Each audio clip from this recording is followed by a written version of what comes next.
Assalamualaikum warahmatullahi wabarakatuh. Selamat pagi anak-anak. Semoga dalam keadaan sehat ya. Hari ini kita akan belajar tema 1 subtema 4 pembelajaran keempat.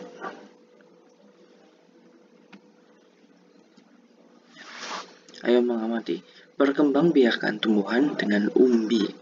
Perkembangbiakan tumbuhan juga dapat dilakukan dengan umbi. Ada umbi batang, umbi lapis, dan umbi akar.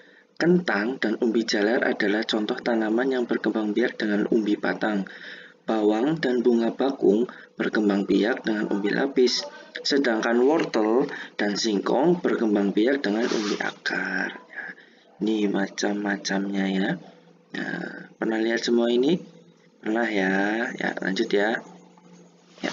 Amati umbi dari tanaman-tanaman tersebut. Tuliskan persamaan dan perbedaan yang terlihat. Kita lihat persamaannya dulu. Apa saja coba?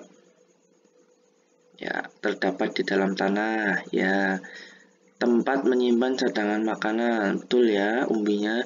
Lalu dapat digunakan sebagai alat perkembangbiakan. Betul ya? Nah, ya, yuk kita cari perbedaannya. Pertama yang umbi batang, umbi akar, dan umbi lapis. Yang pertama ada, kalau umbi batang terbentuk dari batang yang mengembang. Umbi akar terbentuk dari akar yang mengembang. Kalau umbi lapis terbentuk dari lapisan daun yang bertumpuk. Lanjut, perbedaan yang kedua. Umbi batang tumbuh tunas di bagian batang umbi. Umbi akar tumbuh tunas di bagian umbi akar. Sedangkan umbi lapis tumbuh tunas di bagian pangkal daun. Yang terakhir, umbi batang itu memiliki akar tunggang. Umbi akar memiliki akar serabut, sedangkan umbi lapis juga memiliki akar serabut. Begitu bisa dipahami ya. Lanjut. Nah, menurutmu mengapa bawang merah disebut umbi lapis? Kenapa coba kira-kira? Jawabannya adalah ya, bawang merah disebut umbi lapis karena ia menyimpan cadangan makanannya pada akar yang ada di bawah tanah sehingga disebut umbi, dan bawang merah memiliki siung yang berlapis-lapis sehingga disebut umbi lapis. Begitu jelas ya? Ya, lanjut. Pernahkah kamu melihat tahapan perkembangbiakan bawang merah? Carilah informasi tentang tahapan perkembangbiakan bawang merah. Tuliskan informasi yang kamu peroleh pada tempat yang tersedia. Kira-kira sudah tahu belum perkembangbiakan bawang merah? Belum ya? Ya, ini Pak Guru beritahu ya. Nah, tahapan perkembangbiakan bawang merah dibagi menjadi dua, yaitu secara generatif atau kawin dan vegetatif yang tak kawin. Kita cari perbedaannya. Nah, ini secara generatif. Penyerbukan bunga dibantu oleh serangga. Terus, penyerbukan bunga yang berhasil akan tumbuh menjadi biji atau benih. Lalu yang ketiga, benih akan tumbuh dan berkembang menjadi tanaman bawang merah yang baru. Sedangkan secara vegetatif, nah ini, umbi bawang merah yang sudah dipanen dapat ditanam kembali sebagai benih untuk ditumbuhkan menjadi tanaman baru. Nah, jadi kamu punya bawang merah, ditaruh saja di atas tanah itu, nanti lama-lama akan tumbuh sendiri sambil disiram air ya. Nah, lalu pada lapisan-lapisan umbi akan tumbuh daun-daun baru yang menjadi daun muda. Terus daun muda akan membentuk tanaman dan jika sudah dewasa menghasilkan bunga. Seperti itu. Jelas ya? Lanjut.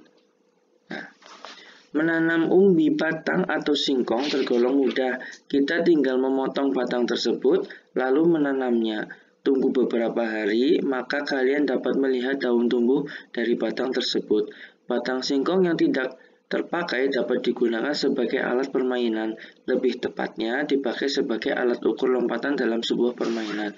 Nah, ini ya, singkong ya, pernah lihat pohon singkong? Nah, ini satu ini, misalkan panjangnya 1 meter ya, kamu bagi dua. Nah, ditancapkan saja itu di tanah, nanti akan tumbuh sendiri menjadi tumbuhan yang baru seperti itu. Mudah sekali untuk menanam singkong ya. Nah, yuk lanjut. Ayo mencoba. Ini PCOK ya, harusnya praktek ini ya. Tapi karena sedang pembelajaran jarak jauh, Pak Guru menyampaikan saja ya ini materinya ya. Cara bermain. 1. Siapkan garis batas sebagai garis tanda awal lompatan. 2. Siapkan batang untuk alat ukur lompatan. Mulailah mengambil ancang-ancang, berlarilah sampai garis batas lompatan. 5. Melompatlah sejauh-jauhnya dari garis tersebut. Keenam, beri tanda batas hasil lompatanmu. 7. Ukurlah jarak lompatanmu menggunakan batang singkong. Nah, batang yang tadi itu ya. Nah, lalu urutkan temanmu dari yang paling jauh lompatannya.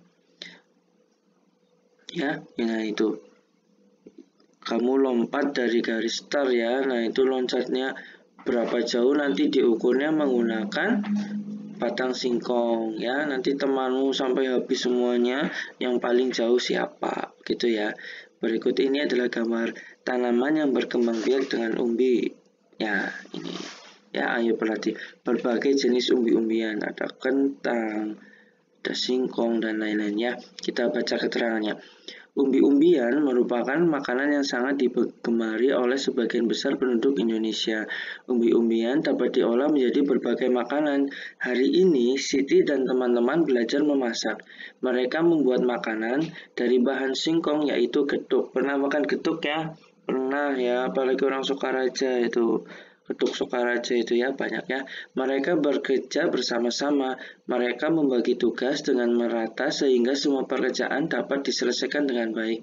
Bekerja sama dengan membuat pekerjaan terasa lebih ringan ya. Kalau kalian ada suatu tugas dikerjakan bersama-sama, pasti akan lebih cepat selesai. Ya, lanjut. Pernahkah kamu bekerja sama dengan teman-temanmu? Pernah ya, tulislah pengalamanmu pada tempat di bawah ini. Nah, ini Pak Guru beri contoh ya. Aku dan teman-teman melaksanakan tugas piket harian. Kami membagi tugas supaya pekerjaan cepat selesai. Aku menyapu lantai. Temanku ada yang menghapus papan tulis, ada yang membuang sampah dan menata kembali meja dan kursi.